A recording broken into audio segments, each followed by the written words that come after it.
अस्सलाम वालेकुम। आज की इस वीडियो में मैं आप लोगों को 25,000 रुपीज में पीसी बिल्ड बताने वाला हूं एंड इस वीडियो में एक नहीं बल्कि दो पीसी बताने वाला हूं। आपको इन दोनों में से कोई सा भी पीसी पसंद आता है आप उसको बाय कर सकते हैं एंड ऑब्वियसली मैंने दो पीसी इसलिए बताएं क्योंकि यहाँ पर दो किस्म की माइंडसेट बन रहे थे एंड मैं चाह रहा था कि आपको जो ठीक लगे आप उसकी तरफ जा सकते हैं। दोनों पीसी मेरे अकॉर्डिंग में बेस्ट है, लेकिन जो मुझे ज्यादा बेहतर लगता है वो मैं आगे जाके आपको बता दूंगा। तो टाइम वेस्ट नहीं करता, सीधा चलते हैं अपने पहले पीसी बिल्ड की तरफ। तो पहले पीसी बिल्ड में जो हम प्रोसेसर यूज करने वाले हैं वो कोर i5 का 3rd जनरेशन होने वाला है। i5 3rd जनरेशन में आप 3570 या 3470 यूज करते हैं। अमूमन आपको मार्केट्स में यही प्रोसेसर देखने को मिलते हैं i5 3rd जनरेशन की तरफ से। 8GB रैम आपने यहाँ यूज करनी है एंड 500GB आपकी यहाँ पर हार्ड ड्राइव होने वाली है। यहाँ पर आपने कोशिश करनी है कि आप प्री बिल्ड पीसी की तरफ जाएं तो मदरबोर्ड आपको इसी के साथ ही मिलेगा, तो प्राइस भी आपको यहाँ पर थोड़ी सी कम पड़ेगी। प्राइस की बात करें तो ये ओनली पीसी आपको 15,000 से लेकर 16,000 के दरमियान पाकिस्तानी मार्केट्स पर कॉस्ट कर लेगा। यही इसकी प्राइस रेंज चल रही है। अगर तो आप यहाँ पर पावर सप्लाई अपनी पसंद की लगाएंगे तो प्राइस थोड़ी बहुत इंक्रीज हो सकती है, वरना 15 से लेकर 16,000 के दरमियान आपको i5 3rd जनरेशन देखने को मिल जाएगा। अब यहाँ पर बात करते हैं ग्राफिक्स कार्ड की। तो ग्राफिक्स कार्ड के लिए जो हमारे पास बजट बचता है वो अप्रोक्सीमेटली तकरीबन 10,000 रुपए बचता है। 10 से लेकर 9,000 के दरमियान आपको जो ग्राफिक्स कार्ड देखने को मिल सकते हैं वो आप क्वाड्रो 4000 बाय कर सकते हैं 2GB वाला GDDR5 में। अच्छा ग्राफिक्स कार्ड है, इसकी परफॉर्मेंस काफी ज्यादा अच्छी है। वरना आप AMD की तरफ से 5 Pro V5900 बाय कर सकते हैं। 2GB का ये भी ग्राफिक्स कार्ड है, GDDR5 में है। अगर तो आपको ये दोनों ग्राफिक्स कार्ड नहीं देखने को मिलते तो आपने इसी बजट में कोई भी 2GB GDDR5 में ग्राफिक्स कार्ड बाय कर लेना है, आपको इस प्राइस टैग में मिल ही जाएगा। अगर तो इन वर्स सिनेरियो आपको नहीं देखने को मिलता तो आप 1.5GB या 1GB वाले ग्राफिक्स कार्ड की तरफ जा सकते हैं जो कि एटलीस्ट GDDR5 में हो। तो ये था हमारा यहाँ पर पहला पीसी बिल्ड। नेक्स्ट पीसी हमारे पास कोर i5 का 2nd जनरेशन है। i5 के 2nd जनरेशन में आप 2400 यूज कर सकते हैं। रैम यहाँ पर आपने 8GB लेनी है एंड 500GB की हार्ड ड्राइव है।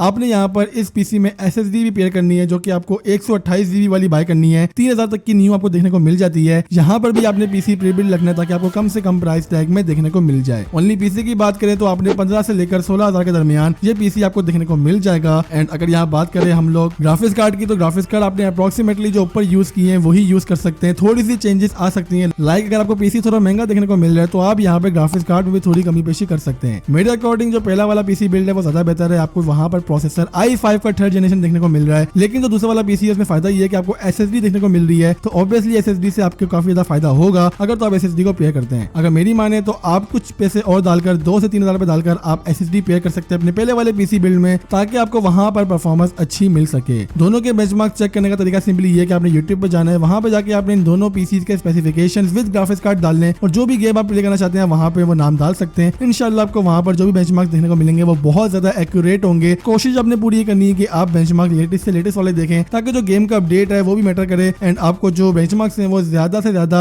एक्यूरेट देखने को मिले। तो यही बताना था मैंने आज की इस वीडियो में। आई होप इस वीडियो से आपकी काफी ज्यादा हेल्प हो चुकी होगी अगर आपने पीसी बाय करना था इस प्राइस टैग में। अगर स्टिल आपको कोई भी क्वेश्चन है तो नीचे कमेंट करके मुझसे पूछ सकते हैं और इंस्टाग्राम पर आके मुझे वहां पर फॉलो भी कर सकते हैं। अगर आपको कोई भी क्वेश्चन हो तो आप मुझसे वहां पर आके भी पूछ सकते हैं। इसके अलावा GTX 750 Ti कैसा ग्राफिक्स कार्ड है 2023 में गेमिंग के लिए, ये जानना है तो राइट साइड पे जो वीडियो दिख रही है उस पर क्लिक करके जान सकते हैं। एंड अगर आपने मेरी प्रोडक्ट रिव्यूज वाली प्लेलिस्ट नहीं देखी है तो लेफ्ट साइड पे जो आपको प्लेलिस्ट देखने को मिली है उस पर क्लिक करके मेरी तमाम ही वीडियोस वहां पर देख सकते हैं।